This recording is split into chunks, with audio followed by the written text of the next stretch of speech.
What? Oh. This video is about the air rifle.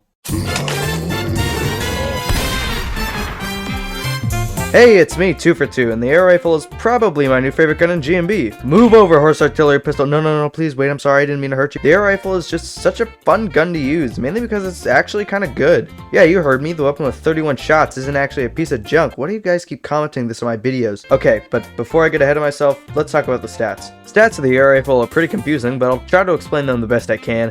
The air rifle is a primary weapon for the infantry that costs a whopping 10,000 francs, making it the most expensive item in the entire game, and it's really not even close. It has a 20-round magazine, but also an air canister that holds 31 rounds, where shots become less powerful depending on how low the air pressure is. You only get one of these per life, meaning you have limited ammo, but you can also purchase an extra air canister from the shop for 100 francs, which will reset your air pressure to full and can be used one time during a match. It's also consumable, meaning if you use the air canister, you'll have to buy another one. The accuracy goes from 0.75 at maximum air pressure to 1.4 at minimum air pressure, meaning the spread increases by around 0.21 every shot. The maximum damage is 65, with the minimum being 0.58. The stats also say the damage starts dropping drastically after using half of your air, yada yada. Here's a graph of the damage fall off. Yes, this means the last 6 or so shots of the air rifle can't kill a bomber with a single shot, which definitely sounds annoying, but when you consider the fact that you have 31 shots in total, and 25 of them are capable of one-shotting bombers, at the right range that is, it starts to feel a lot less punishing. Each shot has 1 penetration, meaning it can kill a maximum of 2 zombies, which is a bit annoying and can definitely stop you from getting some key picks, which is a lot of people's biggest complaint about the weapon, but I do have a few tips for getting around this later in the video. Lastly, it has a range of 300 studs, meaning it has heavy damage fall off, making it best in about mid-range. It also has a very low headshot multiplier, being just 2. Yep, 2. Hey, Editing 24 here, and I somehow forgot to mention the reload times. Yeah! The shop stats say the full reload is 13.4 seconds, but if you've ever watched one of my videos before, you probably already know that these stats are almost never accurate. The full reload actually takes around 17.5 seconds, and replacing the canister takes around 6.5. The reason I'm not 100% sure about the reload times is because they don't appear on the console, meaning I have to manually time it. So it probably isn't 100% accurate, but whatever, on with the video. Hey, remember I said the HAP was good for holdout sections involving a ton of bombers? Yeah, think again. The air rifle is 100% the best bomber popper in the entire game, assuming you don't miss all your shots or have bad positioning or run out of air. Yeah, unlike every other gun in GMB, you kinda have to conserve your shots if you actually want to be effective with this gun, meaning no more shooting random hordes of shamblers or special infected, otherwise you might not be so lucky next time. What's the deal with airplane peanuts? The gun is also fairly bad at taking out zappers, as it takes 3 headshots to kill them rather than 2 shots like every other gun that isn't a blunderbuss. On the bright side, you can 3-shot a zapper no matter what the air pressure is, which can be somewhat useful if you don't want to waste your last few shots on a bomber that probably wouldn't have even died from it anyway. But hey, who said you have to play optimally with the air rifle?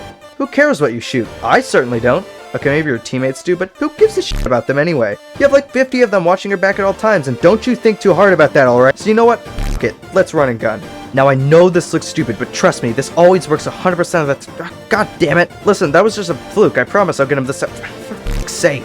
Hey, quit messing around and help out the team. But I want to have fun. You can have fun and still meaningfully contribute to your team, asshole. But how? I have limited ammo. I can't have fun shooting everything I see and hold down a choke point afterwards. I'd run out of air. If only I had an extra air canister or something.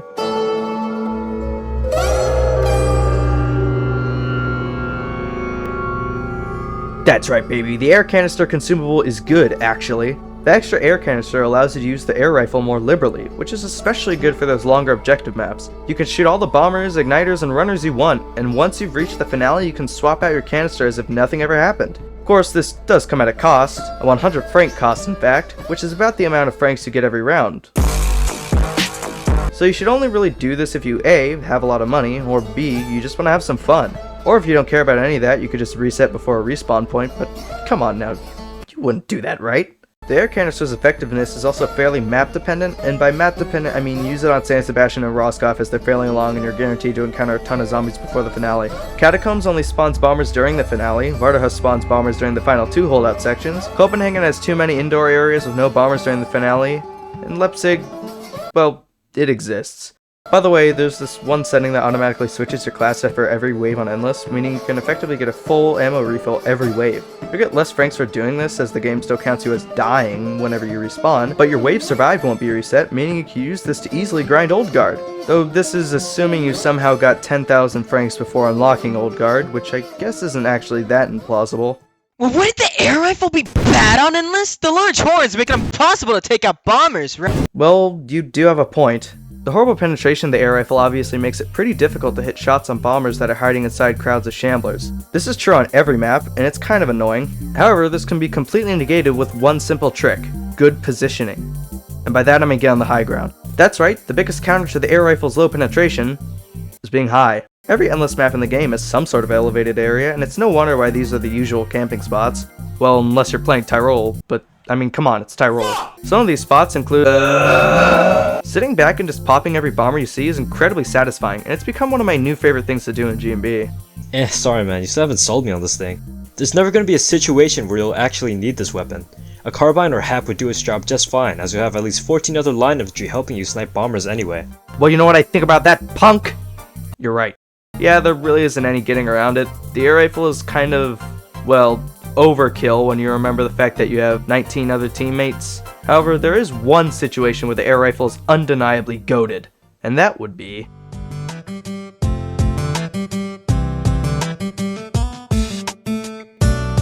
Now, I don't care what anyone else thinks. G&B is way more fun when you're playing with 10 players or less. Maybe it's because I think the game is too easy, maybe it's because I like having to actually coordinate with my teammates, but I've always loved low player lobbies in G&B. And in these servers, the air rifle is a really nice tool to have. One person with the air rifle is basically equivalent to like 2 or 3 infantry with the carbine, allowing your other teammates to play more supportive classes like Musician, Sapper, and King Bond. This is another scenario where the extra air canister shines, as depending on what map you're playing on, there will most definitely be more than 30 bombers in a single match, especially if you're playing on...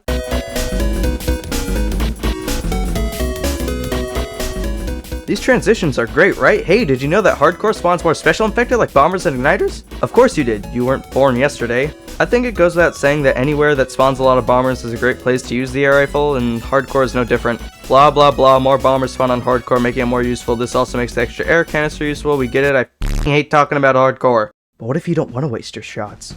What if you encounter a few bombers before the finale and your team isn't dealing with them for some reason? Well, my friend, it looks like you need the tar bottle. Yes, the tar bottle is a weapon that definitely exists, and yes, I didn't know where to put this segment. I don't think this is a hot take, but I'll just say it anyway. The tar bottle just isn't a very good utility, and it could definitely use a buff to its damage over time. However, there is one thing that the tar bottle is actually good at, and that's taking out bombers. Because of the tar bottle's 15 impact damage and its DOT being, well, existent, the tar bottle can be used to effectively instantly destroy any bomber you see. Oh, but you for? Why not just use your grenades? Well, I got 2 words for you, buddy. Fuse time. Ain't nobody got time to wait 5 seconds for a fuse of the grenade to burn. I need results now. In all seriousness, it really is sad that the tar bottle is only really good for taking out bombers because it's such a cool concept for a utility. But I don't know. What do you think, May, of the wiki team?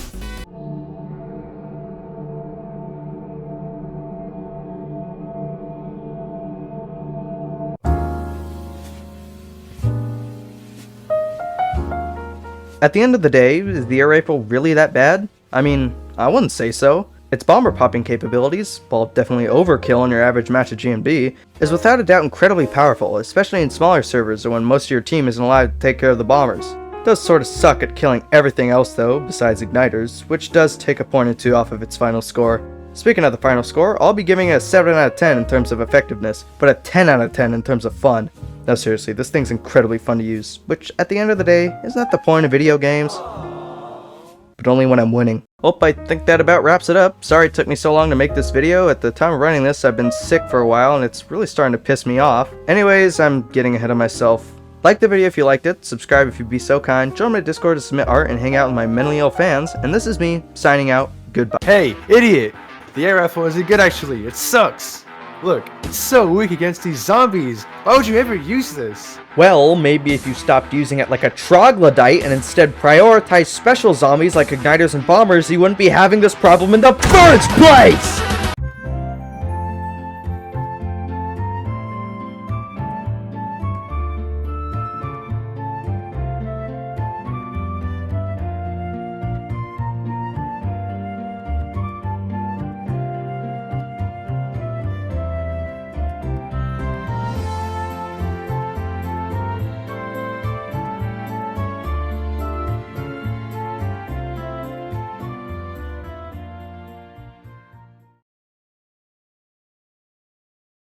Mantis, come here. I'm gonna get you. Cloak and Dagger, come here. Come on, don't run from me. Yeah, don't run from me.